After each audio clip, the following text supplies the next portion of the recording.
Parmi les 129 personnes assassinées, Halima et Oda, deux sœurs françaises d'origine tunisienne, musulmanes, fauchées sous les balles des terroristes au café La Belle Équipe de la rue de Charonne.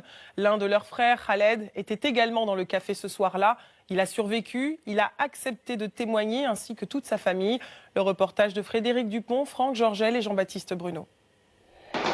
21h36 vendredi soir, alertés par des détonations, deux jeunes hommes filment à la fenêtre d'un appartement. Le bar La Belle Équipe est au bout de la rue, à gauche. Je te jure que ça tire, mon frère. Mais non.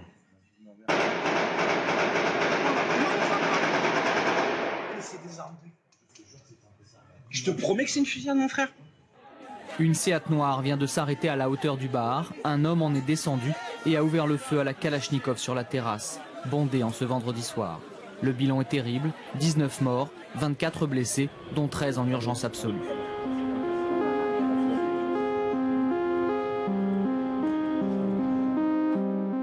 Parmi les victimes, deux sœurs. Oda Saadi avait 35 ans, elle était la co-gérante de l'établissement. Halima Saadi avait 34 ans, elle était mère de deux enfants de 6 et 3 ans. Deux sœurs très proches l'une de l'autre, nées à 1 an d'intervalle. Halima un 30 octobre, Oda un 5 novembre. Ce vendredi 13 novembre, elles fêtaient leurs anniversaires ensemble avec des amis.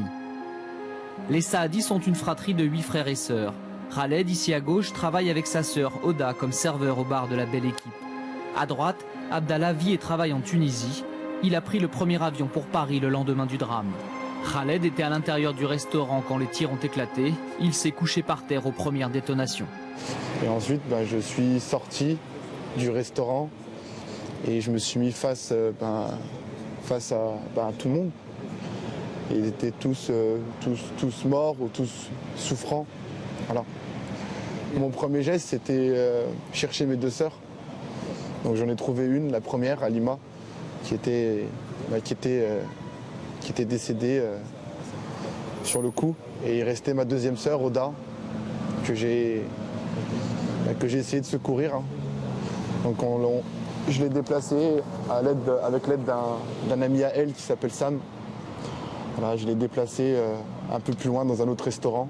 De 9h30 environ jusqu'à minuit et demi, je suis resté près d'elle à lui parler, à essayer de la garder en vie, en espérant qu'on puisse la secourir. Oda ne survivra pas à ses blessures. Elle est décédée quelques heures plus tard. Le 11e arrondissement de la capitale, c'était son quartier. Celui qu'elle a habité plusieurs années, celui où elle aimait partager des moments avec ses amis et sa famille. Un quartier où le vivre ensemble est une réalité. On habite le 11e depuis des années et des années. On est là, on vit avec tout le monde en fait. Cet après-midi, on était tous au Café des Anges. Voilà. Il y a des juifs, il y a des musulmans, il y a des chrétiens, il y a des noirs, des rastas,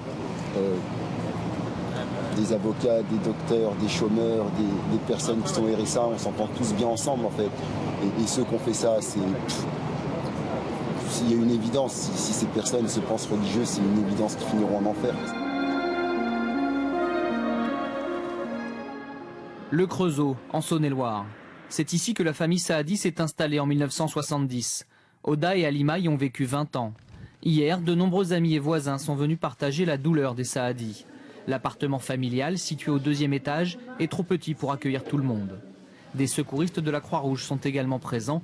Ils tentent d'organiser le transport de la famille vers Paris. Parce qu'ils veulent tous aller à Paris. Parce qu'à Paris, ils vont pouvoir aller dans l'appartement de la plus jeune, Oda, celle qui est décédée hier soir. Nadia est descendue quelques minutes prendre l'air. C'est la sœur aînée. Elle se souvient de la dernière conversation qu'elle a eue avec Oda, qui revenait enchantée d'un voyage à Istanbul. Et elle m'a dit, et aujourd'hui, je priais et je me demandais ce qui me manquait dans ma vie. J'ai remarqué qu'il ne me manquait rien. Je suis heureuse, elle m'a dit. En fait, je suis heureuse. Et je sais que tout va bien se passer pour toi. Tu es quelqu'un de formidable, Nadia, elle m'a dit. Et je serai toujours là pour t'aider, Oda.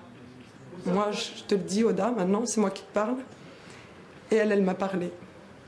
Elle m'a dit ça aussi. Qu'elle serait toujours là pour moi. Et voilà.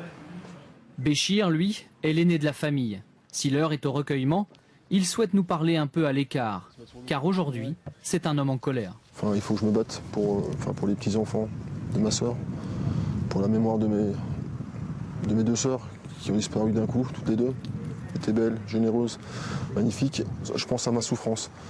Et je pense aussi à la souffrance de toutes les familles qui ont été touchées. Peu importe leur confession, peu importe tout ça. Je m'en fous. Moi, ces gens-là, il faut les éradiquer, quoi, tout simplement. Quoi. Les éradiquer, prendre vraiment le problème à bras le corps, là. Et puis, si nous, on peut contribuer, moi, si je peux contribuer à donner une bonne image, je veux dire, de ma religion, une religion de tolérance, et puis aujourd'hui, moi, je me sens très bien en France. Contre ces gens-là, ces gens-là, ils ont peut-être plus rien à y foutre, autrement, il faut les enfermer, quoi. Faut les enfermer. Après avoir récupéré les corps des deux sœurs, les Saadi se rendront en Tunisie. C'est là-bas, dans un petit village près de Bizerte, d'où est originaire la famille, que seront enterrées Oda et Halima, deux jeunes femmes modernes tombées sous les balles de terroristes, deux destins brisés un vendredi soir à la terrasse d'un restaurant à Paris. Et puis